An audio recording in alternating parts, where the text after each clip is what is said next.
Salut, c'est Sophie. Je vous propose chaque semaine des billets d'humour sur des thèmes divers et variés pour les femmes, mais pas que.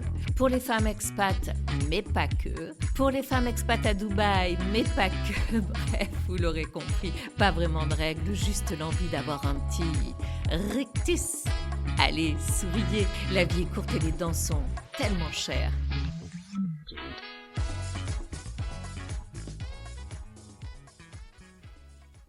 Tous les ans, avant l'été, alors que le thermomètre affiche plus de 40 degrés, Dubaï voit sa population de 2/3 diminuer.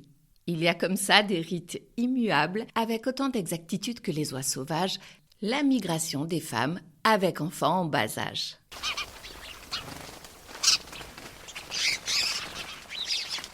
Car oui, il n'en est pas de même avec des ados toujours prêts à vous aider pour porter vos paquets. Quoique, je dis sûrement une boulette là. Ado et aider, c'est sûrement aussi antinomique que larve et dynamique.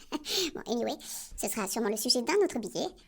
Voyager avec de jeunes enfants, c'est comme croire qu'on va perdre 3 kilos avant l'été pour enfiler le petit maillot rêvé. On part pleine de bonnes intentions et ça se finit toujours par en acheter un plus grand ou le porter, mais comme pour les piscines, avec de gros débordements.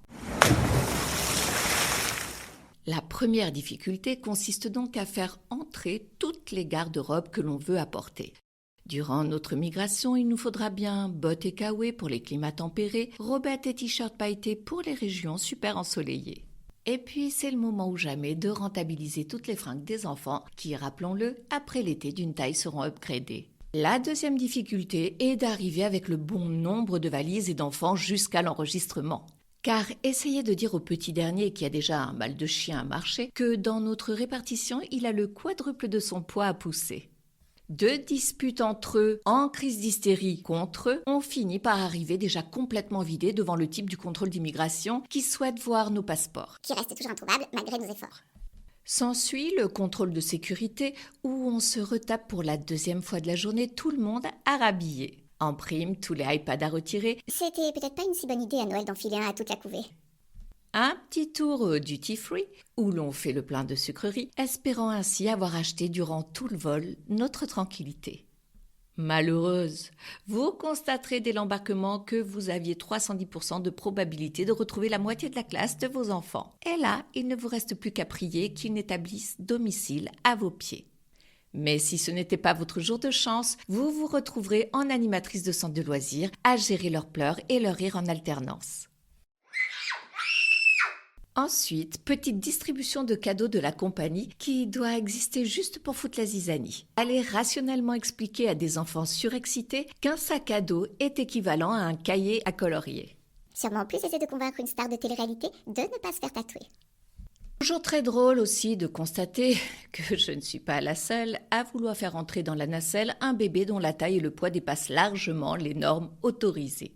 Ceci étant proportionnellement lié au nombre d'heures où nous restons avec les plateaux repas coincés dans l'estomac. Au début, on réclamerait presque un petit truc à grignoter et à la fin, on supplierait pour enfin être débarrassé. Car essayez de rester zen avec un enfant de moins de 2 ans sur les genoux qui, toutes les 2 secondes, fait tomber un joujou. À nous les contorsions et les plongeons en dessous des tablettes pour finir nez à nez avec les doigts de pied du voisin qui n'ont pas vu depuis longtemps une savonnette. Bah. Pas le temps de chômer, bien qu'on pensait qu'une immersion dans le sucre et les dessins animés allait les calmer. Toujours de quoi s'occuper, changer le film en cours toutes les 10 minutes car l'enfant, comme les hommes, croit toujours que ce qui est mieux viendra après.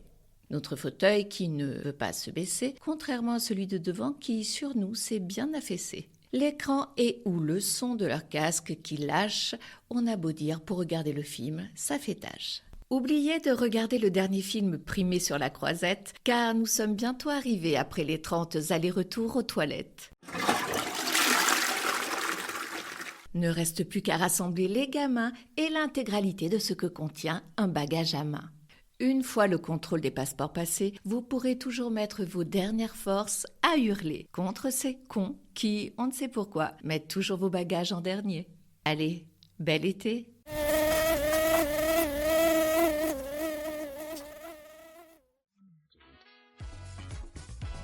Voilà, c'est fini. Si vous avez aimé, n'hésitez pas à liker et partager. Moi, je vous dis à la semaine prochaine pour un nouveau billet.